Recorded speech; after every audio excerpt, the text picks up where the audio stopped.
नमस्कार जी, अस्सलाम वालेकुम। आज 15 अगस्त है और आज के दिन हमारा मुल्क हिंदुस्तान आज़ाद हुआ था और अंग्रेजों से स्वतंत्रता सेनानियों ने, हमारे बुजुर्गों ने न जाने कितनी कुर्बानी, कितनी शहादत, एक लंबे अरसे तक लड़ाई और जद्दोजहद के बाद इस मुल्क को आज़ाद कराया था। तो मैं आप तमाम लोगों को आज के दिन की मुबारकबाद देता हूं कि 15 अगस्त का दिन आपको सबको मुबारक हो।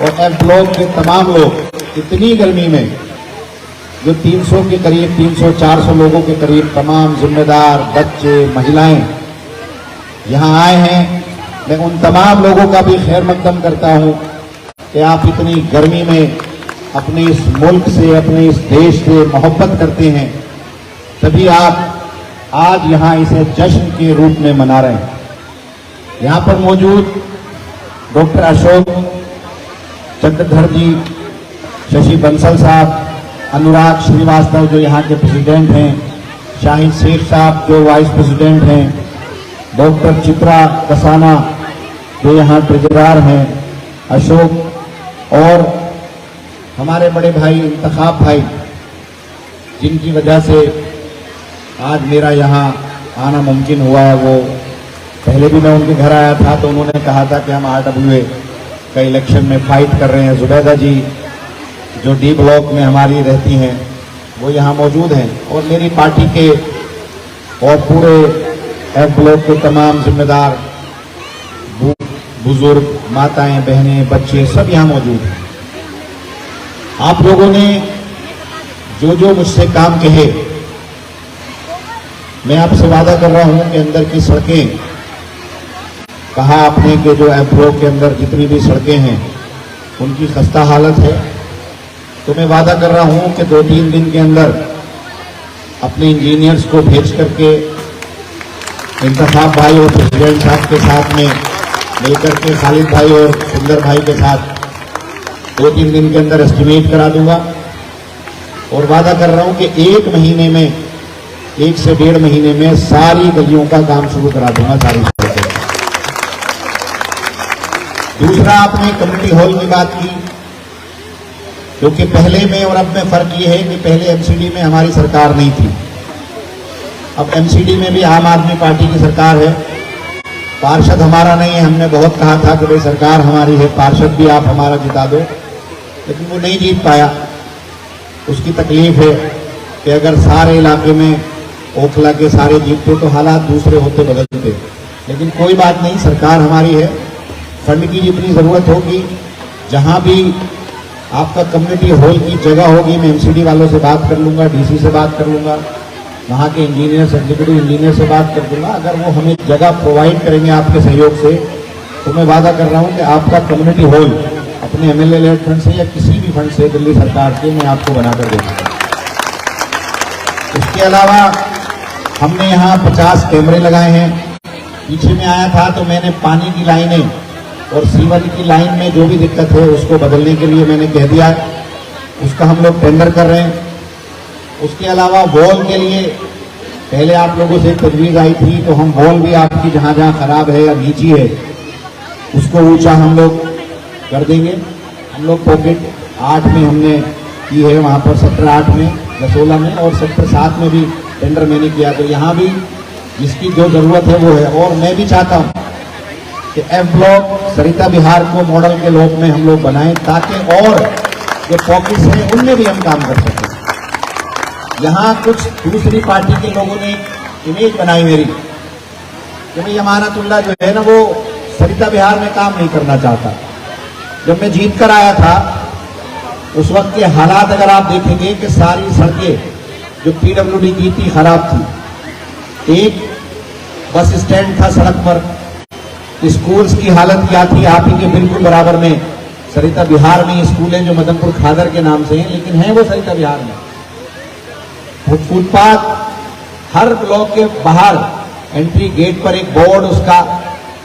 उसके अलावा पानी की कभी दिक्कत आपको नहीं हुई, लाइट की कभी दिक्कत आपको नहीं हुई, सड़क की दिक्कत आपको नहीं है। तो मैंने जितने काम थे वहां की फेडरेशन के साथ में मिलकर के मैं गया, वो खड़े हुए फेडरेशन वाले, वहां की फेडरेशन के साथ मिलकर के मैं गया, सचिवालय गया, एक हफ्ते तक लगातार गया, एक एक मंत्री से सारे काम कराए। तो तकलीफ क्या हुई है मुझे भी नहीं पता। इन्होंने आकर के यहाँ ये कह दिया कि ये सारे काम फेडरेशन ने खुद कराए। मैं एक दिन मीटिंग में था, मैंने कहा भाई ये तो सब हम नहीं कराए, हम कोई फर्क नहीं समझते, ना इस इलाके में ना उस इलाके में। मैं पूरी ओखला का विधायक हूं, हर हिंदू भाई का भी विधायक हूं, हर मुसलमान का भी विधायक हूं, और फर्क होना भी नहीं चाहिए। सरकार सबकी होती है, नेता सबका होता है। मैं कहता हूं पूरी दिल्ली में चीख चीख करके मैं कहता हूं कि अगर आपको हिंदू मुसलमान का भाईचारा कहीं देखना है तो आप ओखला आकर देखो।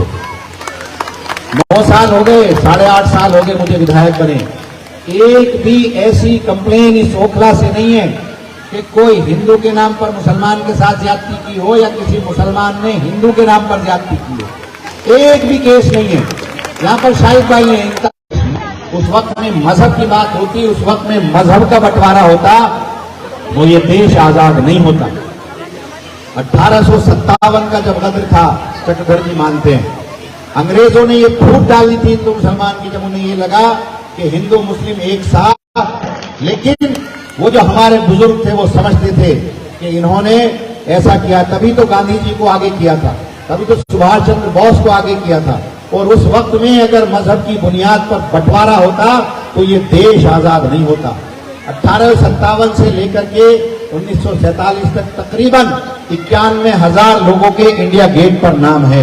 वो हर मजहब के लोग हैं, हर जाति के लोग हैं, हर बिरादरी के लोग हैं, उसमें बंटवारा नहीं है। सरकार पीछे चला जाता है, मजहब की बात आती है तो सारी चीजें पीछे चली जाती है। न कोई रोजगार की बात करता, न कोई महंगाई की बात करता, न कोई देश को लुटने की बात करता, सिर्फ मजहब आगे आता है और मजहब की बुनियाद पर वोट डाले जाते हैं और फिर 5 साल तक हमारा लोग इस्तेमाल करते हैं और हमें बर्बाद करते हैं। आप खुद बताओ, जब ये मुल्क आजाद हुआ था तो इस मुल्क की अलग अलग सरकारें रही। 50-70 साल में हम लोगों ने 77 पब्लिक सेक्टर बनाए, 77 पब्लिक सेक्टर बनाए, जिसमें इंडियन ऑयल भी है, जिसमें रेलवे भी है, जिसमें पेट्रोलियम भी है, जिसमें सारी चीजें हैं। 77 हमने पब्लिक सेक्टर बनाए। एक सेक्टर को बनाने के लिए देश के प्राइम मिनिस्टर को और सरकार को कितनी मेहनत लगी होगी, कितना पैसा लगा होगा। लेकिन ये पहली ऐसी सरकार है जो सबसे बड़ी डेवलपमेंट का ढिंढोरा पीटती है, सबसे बड़ी डेवलपमेंट की बातें करती है, जो कहती है कि हमने देश को आगे पहुंचाया, हमने देश को आगे बढ़ाया। मैं मानता हूं इसमें उनके भी सपोर्टर होंगे, लेकिन बात करनी चाहिए, बात समझनी चाहिए, समझने से ही बातें आगे बढ़ेंगी। इस मुल्क ये जो अब सरकार आई है, जो 8-9 साल से हुकूमत है, इसने 77 में से 33 प्राइवेट सेक्टर को दे दिया, हमारे जो पब्लिक सेक्टर 33। आप खुद सोच कर देखिए कि इंडियन ऑयल बेच दिया, रेल बेच दी। आप अगर इनको जो पब्लिक सेक्टर है, अगर पब्लिक के पास नहीं रहेंगे, देश के पास नहीं रहेंगे, तो फिर हमारे पास बचा क्या? ये जो पूंजीपति है तो हमको लूट रहे हैं, बर्बाद करते हैं। अडानी अगर आज पैसा कमाता है तो न जाने कितने छोटे बिजनेसमैन को खत्म करता है। अगर आज वो 1 करोड़ रुपया कमाता है तो वो कहीं और से नहीं आया, वो छोटे बिजनेसमैन का पैसा है। अंबानी अगर आज पैसा कमा रहा है तो वो हम छोटे बिजनेसमैन का पैसा कमा रहा है। पूरा देश का कारोबार नीचे जा रहा है, लेकिन अंबानी और अडानी का ऊपर जा रहा है। ये हमें सोचना पड़ेगा। और ये हमको तब तक लूटते रहेंगे, तब तक मजहब की बुनियाद पर हम लोग बढ़ते रहेंगे, हिंदू मुसलमान की बुनियाद पर हम लोग बढ़ते रहेंगे। तब तक हम मुद्दों की बात नहीं करेंगे, तब तक ये हमें बांटने की बात करते रहेंगे। हमें इनसे पूछना चाहिए कि आपने रोजगार क्या दिया। हमें ये पूछना चाहिए कि आज महंगाई किस हालत में आ गई। आज सिलेंडर जो 400 रुपए का मिलता था, 8 साल में वो 1200 रुपए का कैसे हो गया? आज दाल के रेट क्या हैं? आज चावल के रेट क्या हैं? जो रोजाना की चीजें हैं, जो हम इस्तेमाल करते हैं, जो हमारे हर घर में इस्तेमाल होती है, आज उनकी महंगाई का हाल देखो। आज गरीब आदमी अपनी जिंदगी कैसे बसर कर रहा है, उसके बारे में भी हमें सोचना पड़ेगा। आपके यहाँ सब गरीब है, आप अमीर अगर हैं, आप खाने में ठीक है तो आपका ड्राइवर बेचारा गरीब है, आपका माली बेचारा गरीब है, आपके यहाँ जो प्यून है वो बेचारा गरीब है, आपके ऑफिस में जो काम करता वो बेचारा गरीब है, आपके गेट पर जो काम करता वो बेचारा गरीब है, जो आपके यहाँ झाड़ू लगाता वो बेचारा गरीब है। इस गरीब के बारे में भी हमें सोचना चाहिए। आज ये कहते ना, मैं फ्री की रेवड़ी हम बांट रहे हैं, हम फ्री की रेवड़ी नहीं बांट रहे, हम लोग उन गरीबों की बात करते हैं जो जरूरतमंद है। और कोई भी देश उस वक्त तक तरक्की नहीं कर सकता जब तक कि वहां जो मूलभूत सुविधाएं हैं, जो जरूरत की चीजें हैं, जैसे बिजली है, पानी है, एजुकेशन है, हेल्थ है। अगर किसी भी इंसान की आप सबसे पहली 4 मिनट पूछो तो वो कहेगा कि मैं चाहता हूं कि मुझे साफ सुथरा पानी मिल जाए, फ्री में मिल जाए। वो चाहता है कि मुझे बिजली मिल जाए, 24 घंटे फ्री में मिल जाए। वो चाहता है कि मुझे अच्छी एजुकेशन मिल जाए, वो चाहता है मुझे अच्छी हेल्थ मिल जाए। हमारी सरकार ने इन चारों पर काम किया। आप किसी से पूछो, किसी भी इंसान की, चाहे वो बिल्डिंग में रहता हो, चाहे वो कोठी में रहता हो, चाहे वो सोसाइटी में रहता हो, चाहे वो झुग्गी में रहता हो, उसकी सबसे बड़ी नीड अगर कुछ है तो वो सोसाइटी में यही नीड है कि यही चाहेगा वो कि मुझे बिजली मिल जाए, पानी मिल जाए, सड़क मिल जाए, मुझे सीवर मिल जाए, मुझे जो है सारी ये चीजें मिल जाए, जो हेल्थ मिल जाए और अच्छी एजुकेशन मिल जाए। हम लोग ईमानदारी की बात करते थे क्योंकि हम ईमानदार थे। मैं आपका एमएलए हूं, मेरे यहां एक भी इंजीनियर आपको ऐसा नहीं मिलेगा जो ये कह दे कि मैंने 10 रुपया किसी से गलत लिया या मैंने कहीं रिश्वत ली। ऐसे ही हमारी पूरी पार्टी है।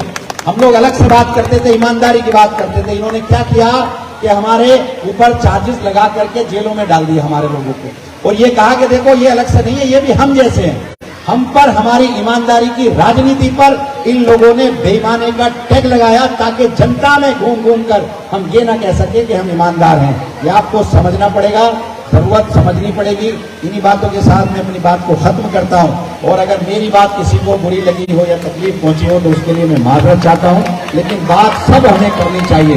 सोचना चाहिए कि हमारे को जरूरत किन चीजों की है, किस चीज से देश आगे बढ़ेगा, भाईचारे से देश आगे बढ़ेगा। इस चीज से देश आगे नहीं बढ़ेगा कि आप किसी एक कम्युनिटी का, किसी एक मजहब के लोगों का बहिष्कार करें, उससे कभी देश आगे नहीं बढ़ सकता। हम लोगों का ताना बाना है, हिंदू, मुस्लिम, सिख, ईसाई सब लोग इस मुल्क के रहने वाले हैं। ये सबका देश है, ये सब यहीं के लोग हैं। सभी ने मुल्क को आजाद कराया और फर्क भी नहीं है। ये जो कॉलोनी है मेरे यहाँ, वहाँ फर्क ही नहीं पता लगता। सरिता बिहार है, यहाँ फर्क ही पता नहीं लगता। मदनपुर खादर है, फर्क पता नहीं लगता। जसोला, फर्क पता नहीं लगता। फिर ये समझ में नहीं आता कि राजनीतिक भाषणों में नेताओं के फर्क कहाँ से आ जाता है, मुझे नहीं पता। जसोला में जाता हूँ तो इतनी मोहब्बत से जब दिवाली होती है तो सारे हिंदू मुसलमान मिलकर दिवाली मनाते हैं।